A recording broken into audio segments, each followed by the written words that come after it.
तो हेलो भैया जी, कैसे हो आप सब। आज मैं आपको सबसे ज़्यादा जो एक मन में डाउट रहता है वो कॉस्ट के बारे में होता है कि भाई हेयर ट्रांसप्लांट कराने जा रहे हो तो कितना खर्चा आ सकता है आपको, और ओवरऑल आपके माइंड में कितना बजट होना चाहिए ट्रांसप्लांट करवाने जाने वाले हो।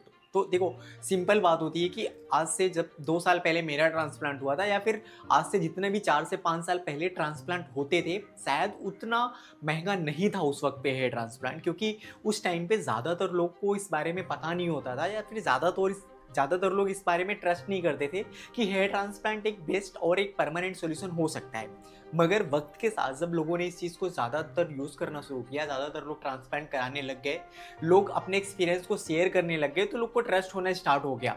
तो उसके बाद से जो कितने पुराने क्लिनिक्स थे जो उस टाइम पे ट्रांसप्लांट अच्छे खासे कर रहे थे, उन्होंने वक्त के साथ अपना कॉस्ट बढ़ा दिया।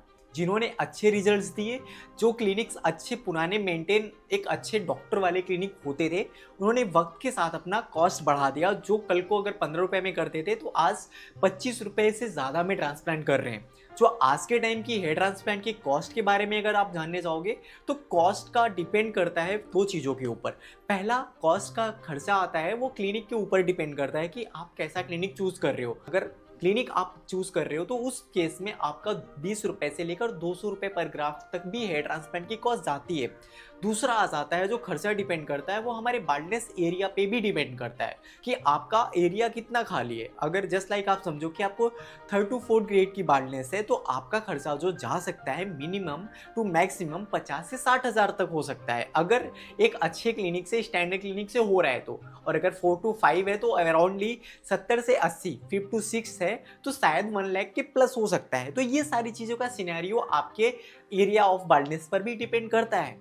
दूसरी बात, जो आज के टाइम पे बहुत महंगे क्लिनिक्स भी हैं जहाँ पे सेलिब्रिटी करवा रहे हैं, तो वहाँ के खर्चे और कॉस्ट भी इस वजह से भी ज़्यादा होते हैं कि भाई देखो, यहाँ सेलिब्रिटी कर रहा है, हम ऐसी फैसिलिटी दे रहे हैं, शायद रिजल्ट से ज़्यादा फैसिलिटी की भी कॉस्ट जुड़ती है वहाँ पे।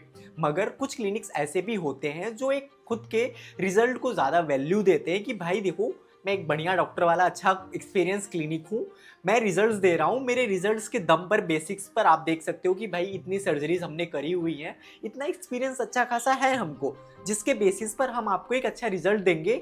बट हमारी कॉस्ट एक फिक्स, एक स्टैंडर्ड कॉस्ट होगी अराउंडली 25, 20 to 40 रुपीज़ के बीच में। जहाँ तक मैं भी प्रेफर करता हूँ आपको कि शायद अगर 20 से 40 रुपए के बीच में ये कॉस्ट आपके लिए अच्छी है, इन द केस कि आप बहुत ज़्यादा पैसे हैं आपके पास, आप उड़ा सकते हो, अंधाधुंध खर्च कर सकते हो, तो भाई गो फॉर दैट। किसी भी जगह जाओ, शायद लोग टर्की भी जाकर करवा रहे हैं, तो वो डिपेंड करेगा भाई जिसके पास पैसों की कोई लिमिटेशन नहीं है। बट अगर आप ट्रांसप्लांट करवा रहे हो अपने जेब खर्च को अराउंडली देख के, तो फिर शायद आपके लिए 20 से 40 रुपए पर ग्राफ का भी क्लिनिक अच्छा है, सब तो वन ऑफ द बेस्ट हो सकता है, जहाँ पे एक अच्छे क्वालिफाइड डॉक्टर्स वर्क कर रहे हो, क्लिनिक अच्छा खासा रेपुटेटेड हो, उसने अच्छे रिजल्ट्स दिए हों।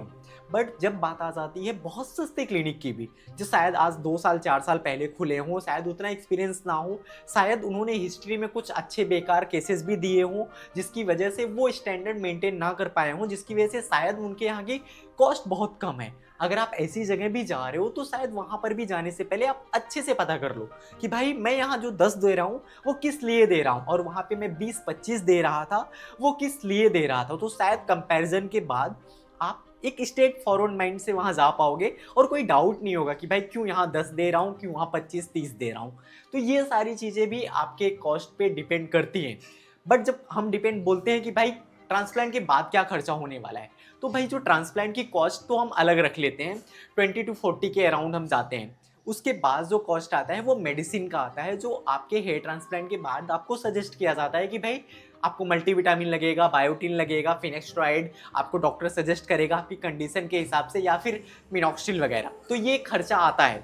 उसके बाद खर्चा आता है आपका पीआरपी जीएफसी थेरेपीज़ में। आपके पहले के बाल बहुत कमज़ोर हैं, आप उनमें अच्छा खासा ग्रोथ लाना चाहते हो, उनको भी मजबूत करना है, क्योंकि लॉन्ग टाइम के लिए वो भी आपके साथ रहें। आपका हेयर ट्रांसप्लांट का जब रिजल्ट आएगा, उनका भी अच्छा होना बहुत ज़रूरी है, क्योंकि भाई जब दोनों बाल हेयर अच्छे मैच होंगे, तभी एक नेचुरल और हाई डेंसिटी का रिजल्ट शायद आपको मिलेगा।